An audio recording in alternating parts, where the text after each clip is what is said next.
세상을 위한 복음의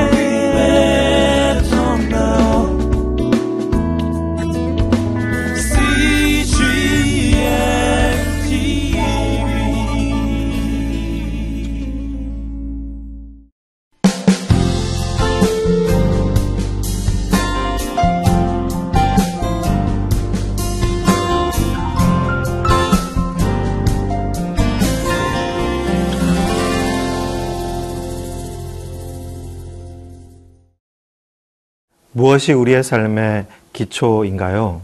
무엇이 우리의 삶의 중심이 되어 있습니까? 가만히 우리의 삶을 돌아보면 우리는 살던 대로 사는 것 같습니다. 우리에게 아주 익숙해진 습관, 우리가 또 주변에 있는 관습들, 그 습관과 관습을 따라서 우리가 살아가고 있고 어쩌면 그것이 우리의 삶의 기초가 되어버린 것 같습니다.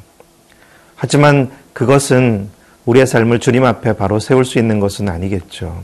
어떻게 우리의 삶이 주님 앞에서 바로 설 수 있을까요?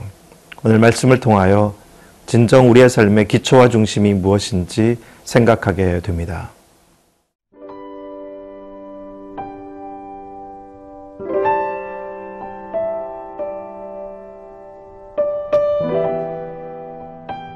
사도행전 4장 1절에서 12절 말씀입니다. 사도들이 백성에게 말할 때에 제사장들과 성전 맡은 자와 사두개인들이 이르러 예수 안에 죽은 자의 부활이 있다고 백성을 가르치고 전함을 싫어하여 그들을 잡음에 날이 이미 저물었으므로 이튿날까지 가두었으나 말씀을 들은 사람 중에 믿는 자가 많으니 남자의 수가 약 5,000이나 되었더라.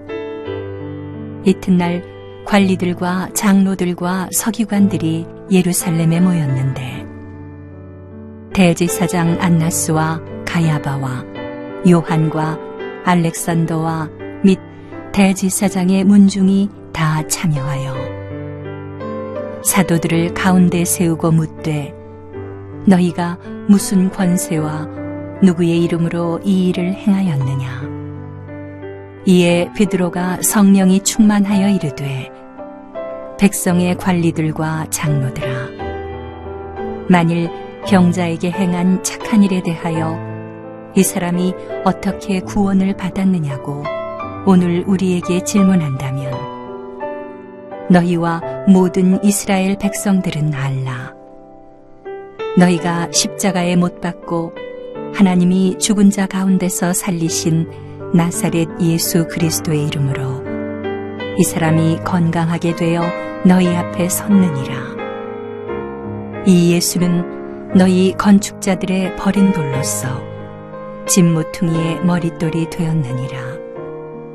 다른 이로서는 구원을 받을 수 없나니 천하 사람 중에 구원을 받을 만한 다른 이름을 우리에게 주신 일이 없음이라 하였더라.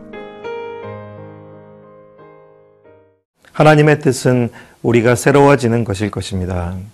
우리가 그리스도 안에서 새 사람이 되기 위해서는 우리의 옛사람의 옷을 벗어버려야 되는 것이겠죠. 근데 성경에 있는 일화들을 읽어보면 가장 변화되지 못했던 사람들이 가장 하나님께 스스로 가깝다고 생각했던 사람들인 것 같습니다.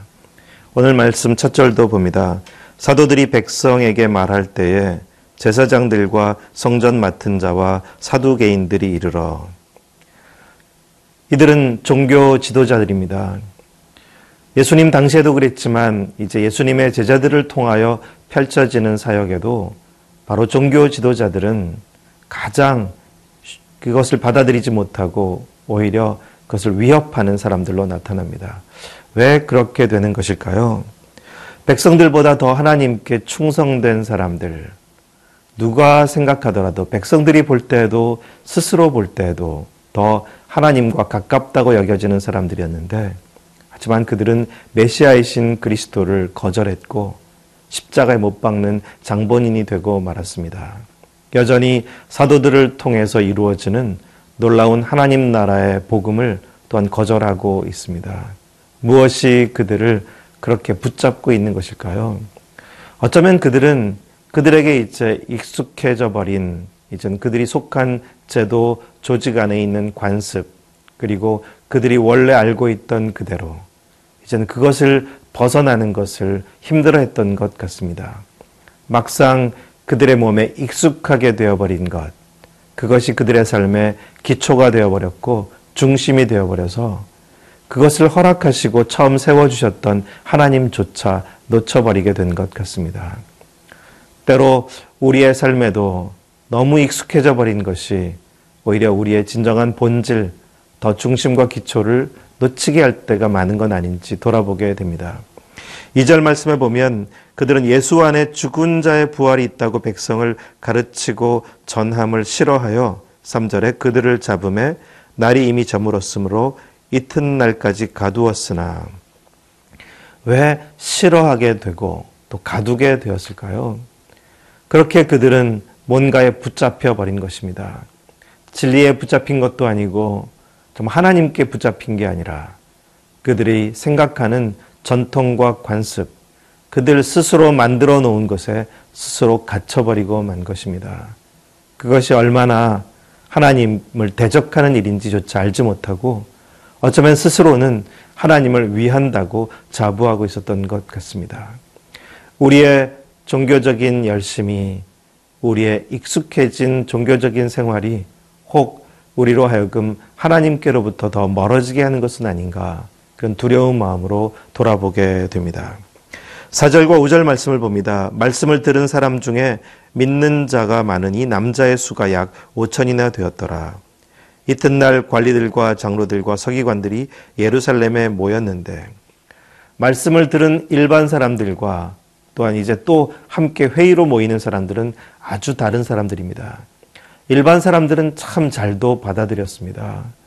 어쩌면 오랜 종교적인 열심과 관습으로부터 벗어나 있었던 사람들이 더 하나님께 가까이 다가옵니다. 그런가 하면 더 하나님께 충성되고 열심 있는 사람들은 오히려 가장 이 사건 속에 하나님으로부터 멀어지고 있음을 보게 됩니다. 오늘도 종종 우리는 초신자들이 더 오랜 믿음의 사람들보다 더 역동적으로 하나님의 은혜를 받아들이고 더 신앙 안에서 빨리 성숙해가는 것을 보게 됩니다. 그리고 놀라운 하나님의 역사에 함께 동역자가 되는 것을 보게 됩니다. 반면에 오랜 모태 신자로부터 오랜 교회에 익숙한 사람들이 더 하나님의 은혜로부터 멀어져 있는 것을 느낄 때가 많습니다. 겸손히 우리 자신을 돌아보게 됩니다. 진정 나는, 나의 삶의 기초와 중심은 무엇인가? 혹 나에게 익숙해져 버린 내가 속한 제도와 조직에는 충성하면서 또 나의 삶에 익숙해진 습관과 관습은 따르면서 혹 진정 이 모든 것을 나에게 허락해 주셨던 하나님은 잊고 있는 것은 아닌지, 그렇게 두려운 마음으로 돌아보게 됩니다. 7절 말씀에 그들이 이렇게 베드로와 사도들에게 말합니다. 사도들을 가운데 세우고 묻되 너희가 무슨 권세와 누구의 이름으로 이 일을 행하였느냐. 그들은 하나님께로부터 오는 것이 어떤 것인지 제대로 알지 못합니다. 진정 하나님께로부터 오는 권세는 무엇일까요? 무엇이 진정한 권위일까요? 사도들을 통하여 나타나는 하나님의 권위와 익숙한 제도와 조직을 통하여 얻게 된 권위가 아주 다르다는 것을 다시 오늘 우리에게 생각하게 해줍니다.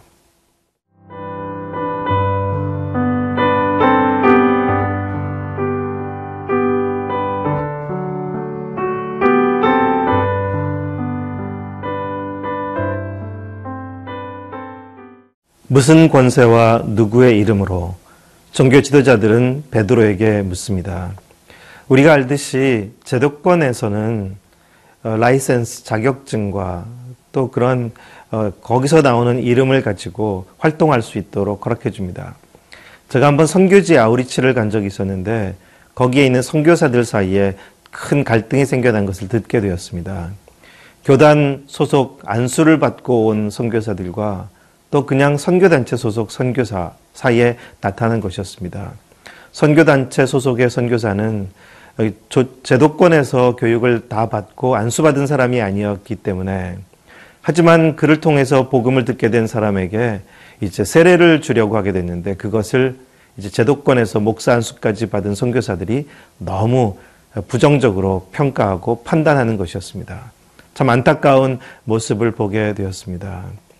왜 우리는 그렇게 세상으로부터 익숙하게 갖게 된 제도와 조직의 권세를 그렇게 중요하게 여기게 된 것일까요?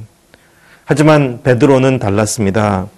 8절 말씀에 이에 베드로가 성령이 충만하여 이르되 백성의 관리들과 장로들아. 베드로가 성령이 충만하여 이르되. 베드로의 권세는 어디서 오는 것일까요? 종교 지도자들이 볼 때에는 아무런 권세가 있지 않았습니다. 예수님께서 사역하실 때에도 나사렛 촌사람으로만 보았던 종교 지도자들, 예수님의 제자들을 인정할 수가 없었습니다. 어떤 정상적인 교육과 또 과정을 마치지 않았기 때문입니다. 하지만 예수님께 역사하셨던 성령님, 또한 베드로와 사도들을 통하여 역사하고 있는 성령님은 어느 누구보다도 하늘로부터 오는 그런 권위를 그들에게 나타내 주시고 있습니다. 지금 베드로는 붙잡혀 신문을 받고 있습니다. 어쩌면 두려워하고 위축될 수밖에 없는 상황입니다. 예전에 베드로는 그랬었습니다. 예수님께서 붙잡혀서 십자가의 처형장으로 가게 될 때, 그때 베드로는 그 둘러싼 사람들을 두려워했습니다. 위축되었고 함께 신문 받는 것도 두려워서 예수님을 3번씩이나 거절하고 부인하고 배신의 길을 갔었습니다. 하지만 지금의 베드로는 다릅니다. 성령이 충만하여 지금은 성령의 사람이 되어서 그렇게 붙잡혀서 신문을 받고 있는데도 당당하게 하나님의 말씀을 선포하고 있습니다. 진정 변화된 베드로의 모습을 우리가 보고 있는 것입니다. 이제 베드로에게는 오직 예수 그리스도의 이름, 그리고 그에게 충만하게 임한 성령님, 그 외에는 어떤 것도 더 필요하지 않은 그런 진정으로 변화된 사람이 된 것입니다. 10절 말씀에 베드로는 이렇게 말합니다. 너희와 모든 이스라엘 백성들은 알라. 너희가 십자가에 못 박고 하나님이 죽은 자 가운데서 살리신 나사렛 예수 그리스도의 이름으로 이 사람이 건강하게 되어 너희 앞에 섰느니라. 나사렛 예수 그리스도의 이름으로. 이 병자가 건강하게 된 역사는 어떤 다른 너희 종교 지도자들이 생각하는 권세로부터 온 것이 아니라 바로 예수 그리스도의 이름, 사람들에 의하여 모욕당하고 십자가에 죽으신 예수 그리스도를 하나님께서 살리셔서 진정 하나님의 역사를 나타내게 하셨다는 것을 말씀하고 있습니다. 오늘 우리의 삶의 진정 기초와 중심이 무엇인지 돌아보게 됩니다. 베드로를 통하여 듣습니다. 오직 예수 그리스도, 그 예수 그리스도, 그 이름 외에는 어떤 다른 이름도 중요하지 않다는 것을. 마지막 12절에도 다른 이로서는 구원을 받을 수 없나니 천하 사람 중에 구원을 받을 만한 다른 이름을 우리에게 주신 일이 없음이라 하였더라. 건축자들의 버린 돌이 되었던 예수 그리스도, 하지만 모퉁이 돌이 되셨습니다. 그 예수 그리스도가 모든 것의 중심이며 기초라는 것을 베드로는 오늘 말씀을 통하여 종교 지도자들에게 선포하고 있습니다. 또한 오늘 우리에게도 다시 외치고 있습니다. 내 삶의 중심은 무엇인가? 내 삶의 기초는 무엇인가? 우리가 결코 제도나 조직으로부터 벗어날 수는 없을 것입니다. 우리에게 익숙한 관습과 습관으로부터도 완전히 벗어날 수는 없을 것입니다. 우리에게 익숙해져 있는 그 수많은 것들이 있지만 우리가 다시 붙들고 놓치지 말아야 할 것은 우리의 삶의 기초와 중심은 오직 한 분 예수 그리스도라는 것입니다. 바라기는 우리 모두가 성령에 충만하여 그 중심이신 기초이신 예수 그리스도를 한순간도 놓치지 않게 되기를 소원합니다. 그래서 어떤 상황에서도 오직 주님의 이름으로 주께서 주시는 권세로 살아가는 우리 모두가 되기를 기원합니다. 기도하겠습니다. 사랑의 하나님, 저희를 성령으로 충만케 하여 주시옵소서. 그래서 우리의 삶에 익숙한 제도와 조직, 관습과 습관 모두로부터 진정 매이지 않고 오직 한 분이신 예수 그리스도, 오직 그 예수 그리스도의 이름으로 날마다 살아가는 예수님을 삶의 중심과 기초로 삼는 저희가 되게 하여 주시옵소서. 예수님의 이름으로 기도드립니다. 아멘.